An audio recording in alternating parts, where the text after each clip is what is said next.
What is atrocity propaganda in World War I?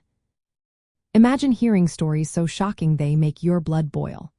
During World War I, many stories about the enemy were spread to make them seem even more terrible. This is what we call atrocity propaganda.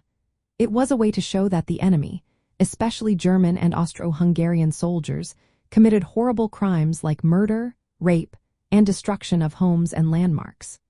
These stories were often exaggerated or even made up to stir up strong feelings among the public.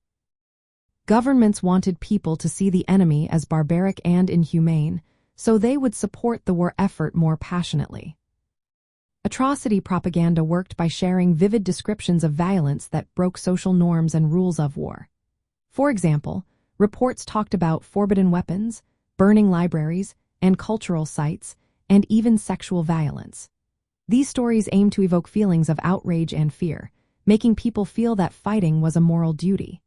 Posters and newspapers played a big role by showing the enemy as savage beasts, which helped rally soldiers and civilians alike. The stories often included graphic images or illustrations to make the horrors seem real and urgent. One famous example was the Bryce Report, which claimed German soldiers committed war crimes in Belgium. Governments also issued colorful books like the German White Book and the Belgian Grey Book to show the enemy as brutal.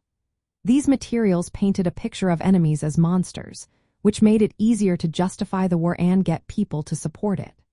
Propaganda posters showed scenes of violence and chaos, encouraging men to enlist and civilians to donate money. Atrocity propaganda also played a psychological role. It made the enemy seem like a clear threat that had to be stopped. This helped overcome any doubts or resistance to fighting. But after the war, many stories were found to be false or exaggerated. Sometimes, propaganda led to more violence because it made people angry and more willing to retaliate. In terms of public support, atrocity propaganda was a powerful tool. It helped keep morale high and justified sacrifices by making the war seem like a fight between good and evil. It united people by appealing to their sense of justice and emotion. Even though some stories weren't entirely true, they played a big part in shaping how people saw the war and the enemy. Overall, atrocity propaganda was a key part of how governments kept their nations motivated and committed during the difficult times of World War I.